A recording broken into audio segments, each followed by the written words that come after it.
السلام عليكم. ازيكم حبايبي؟ يا رب تكونوا بخير. النهارده ان شاء الله مع بعض هنلم كده شويه الزيت اللي عندنا، البواقي بقى، مطرح سمك، مطرح فراخ، مطرح طعميه، مطرح اي حاجه، بطاطس، اي حاجه عندنا هنجمعهم كده ونعمل بيهم شويه الصابون الحلوين دول. شايفين ما شاء الله؟ بصوا بسم الله ما شاء الله، الصابون بتاعنا حلو جدا جدا، ومن غير بقى ما نزود بقى ايه دقيق والحاجات دي كلها. هنعملها بطريقه سهله جدا ومقادير بسيطه جدا. لو انت عندك ميزان هتستعملي ميزان، لو انت عندك كوبايه هقولك المعايير بالكوبايه. سهله جدا وبسيطه وكمان هتستفادي بيها. بصوا ما شاء الله الكميه قد ايه، دي كلها من ربع كيلو بس من البطاطس. طب عملتيه ازاي يا بطه؟ هقولك سهل جدا. تعالي معايا كده خطوه بخطوه علشان تشوفي المعايير المظبوطه، علشان ان شاء الله يطلع معاكي بنفس الشكل. بصوا ما شاء الله، مع ان احنا لسه عاملينه، بس بصوا ما شاء الله ماسك نفسه جدا ومتماسك، والقطعه ما شاء الله قد ايه كبيره جدا. احنا عملنا كل المقاسات، عايزاه صغير عايزاه كبير، تمام جدا. بس طبعا قبل ما نخش الفيديو يلا نسمي الله ونصلي على الرسول ونبدا ان شاء الله الفيديو بتاعنا النهارده. بصوا حبايبي، معايا اول حاجه ميه عاديه خالص اهي من حنفيه. لو عندك ميه من سلق الليمون بس لحد ما تبرد خالص استعمليها، ما عندكيش يبقى استعملي ميه عادي خالص من حنفيه. اهم حاجه ما تكونش الميه سخنه عشان ما تبوظش معاكي الوصفه. خلاص كده، وادي الكوبايه الثانيه بسم الله. ومعايا هنا ربع كيلو من البطاطس اهو. انا بقى هفضيه دلوقتي في الميه، بس بقى ايه لما افضيه في الميه مش هعرف اتكلم معاكم عشان هبقى لابسه كمامه، علشان غلط الروايح اللي هتطلع منه والسخونيه اللي هتطلع منها دي غلط جدا على النفس، او لو في طفل جنبك او حاجه يا ريتك ما يكونش حد واقف جنبك. فانا هوريكم كده بالخطوات من غير ما اقدر اتكلم يعني. بصوا حبايبي اهو، سامعيني كده كويس؟ بسم الله. لازم يكون البطاطس يكون مش مكلكع كده وماسك في بعضه، لا يكون زي ما انتم شايفين كده اهو، عادي خالص اهو، عشان نضمن ان شاء الله يكون الماده بتاعته الفعاله شغاله ويكون كويس. هجيب بقى اي معلقه نقلب فيها. بصوا انا جبت معلقه خشب، دي انا بستخدمها بس للصابون، قديمه يعني، تمام اهو. بصوا شايفين البخار اللي طالع منه؟ يا ريت يبقى نفسكم بعيد خالص عن البخار ده. هفضل اقلب بقى كده لحد ما ما اطمن ان البطاطس كده فك كده من بعضه وساح معايا في قلب الميه.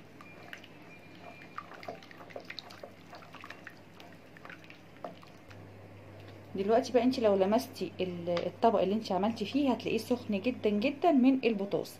لازم دلوقتي قبل ما نشتغل فيه او نعمل فيه اي حاجه لازم نسيبه يبرد خالص عشان بعد كده نكمل بقيه مكوناتنا. طبعا بقى ما تيجي تركنيه ما تسيبوش كده، عشان لو عندك اطفال او حاجه لازم يكون في حته مرفوعه او بعيد عن اي حد، لانه دلوقتي خطر جدا وكمان السخونيه بتاعته عاليه جدا. هسيبه لحد ما يبرد خالص وهرجع لكم تاني. خلاص كده يا حبايبي البطاطس معايا هدي اهو بقى بارد. هضيف بقى هنا عليه كده بسم الله معلقه كده كبيره من السكر اهو، عشان يزود لي الرغوه بتاعته كده، تبقى الرغوه بتاعته حلوه. خلاص، وهنحط كمان معلقه ونص من الملح. ادي كده معلقه بسم الله، وادي النص معلقه اهو، تمام كده. وندوبهم برده كويس، نتاكد برده ان الملح والسكر داب كويس جدا معاه اهو بسم الله، علشان ما يعملش بس معايا كده تكتلات ويحبب معايا. شايفين اهو؟ دلوقتي مبقاش بقى يطلع بخار وميه زي الاول او ريحه زي الاول، لانه خلاص برد. شايفين اهو؟ هو بس بياخد وقت شويه لحد ما يدوب، وبعد كده بصي لو عمل معاكي كده بصي حبيبات كده متقلقيش، مع التقليب هيفتح معاكي ومش هيبقى فيه اي حاجه اهو. وهنضيف بقى 6 معالق كده كبار من الخل او ربع كوبايه بسم الله اهو. 2 3 4 5 6. وبرده هنقلب كده مع بعض.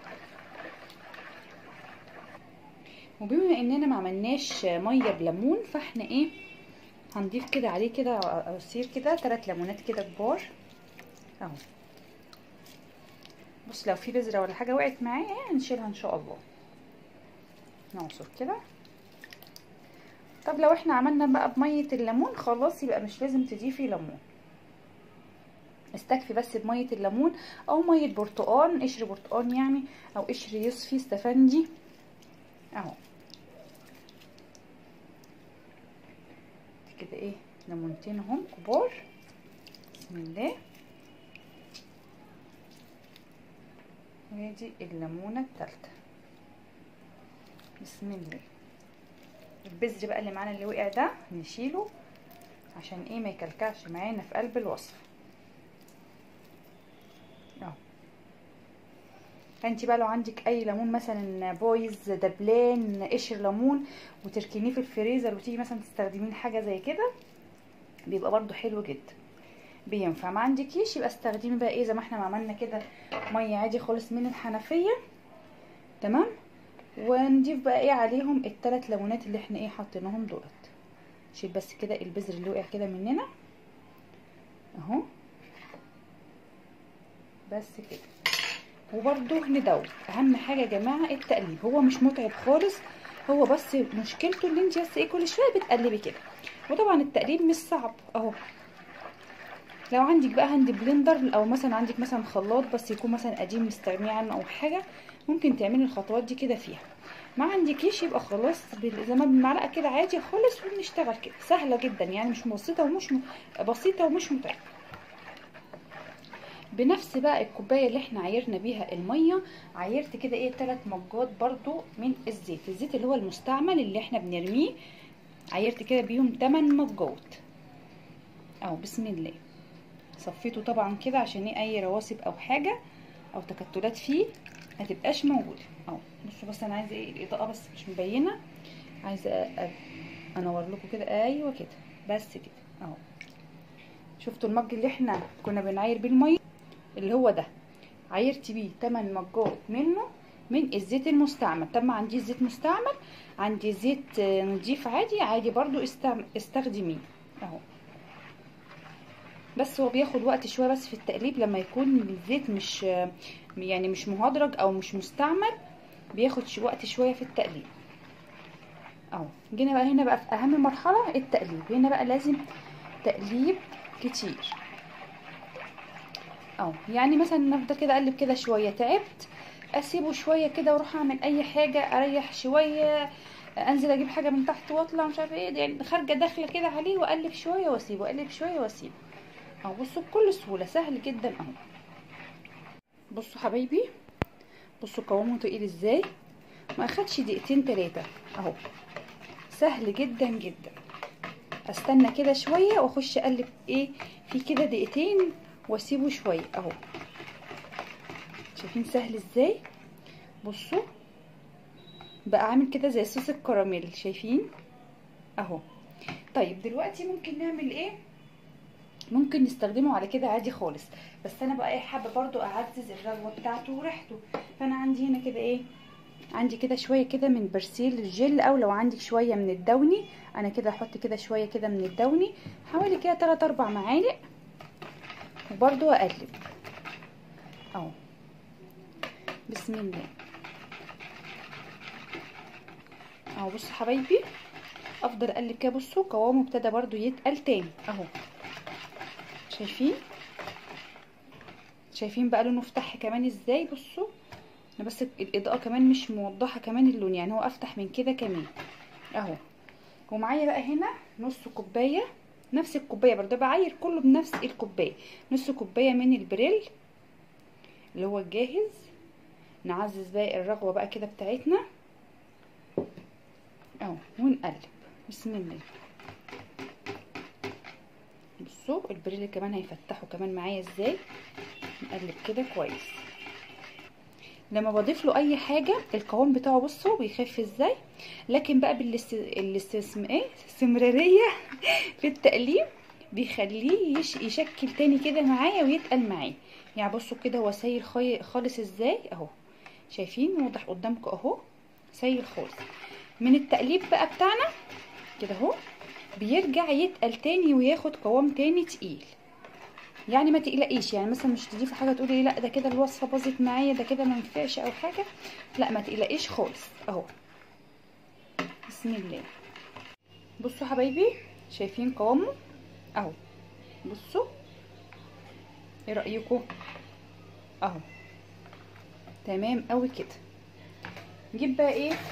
عندك بقى كرتونه، صينيه، علبه، اي حاجه، صندوق، اي حاجه متواجد عندك اهو. مربع بقى، مستطيل، اللي متواجد برضو عندك. انا عندي بقى كده صينيه كده، حاطه فيها كيس او شنطه. هنزل بقى بسم الله بالكميه، عايزاه بقى يبقى تخين، عايزاه يبقى رقيق، على حسب ما انت هتحطي في الصينيه. بسم الله اهو، بسم الله. نفرد كده اهو، ونساوي كده بسم الله.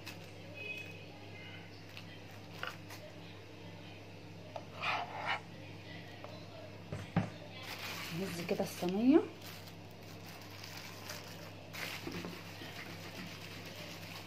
اهو، عشان يبقى ايه وشها بس ايه تساوي.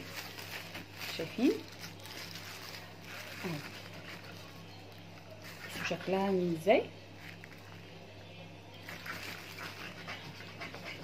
هنسيبها بقى كده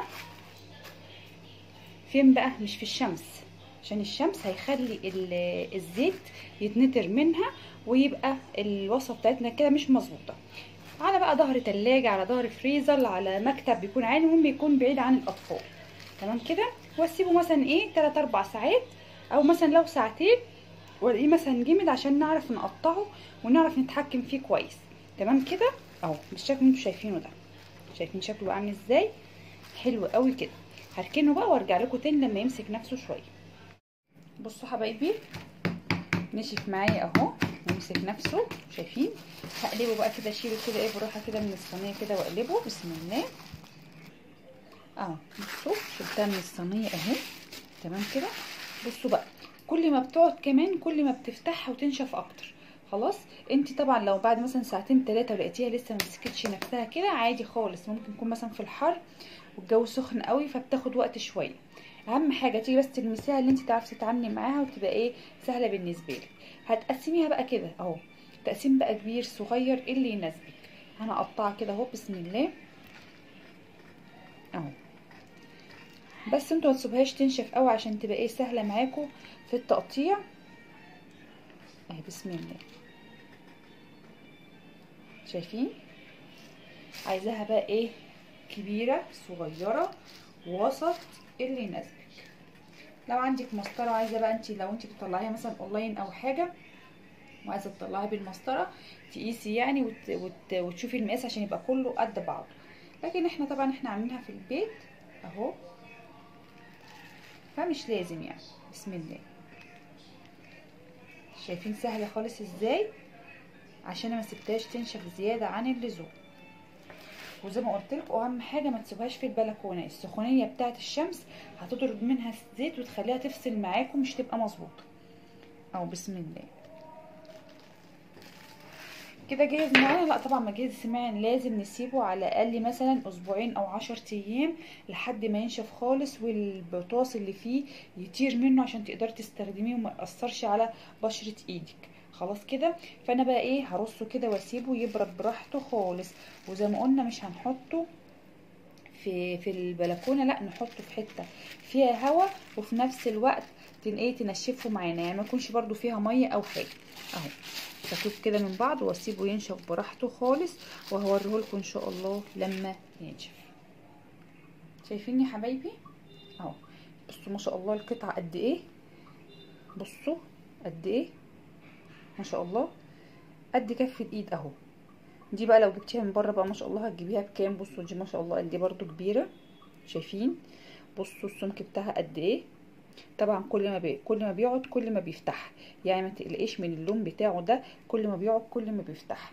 سهل جدا وبسيط، لازم تجربوه هيعجبكم جدا جدا.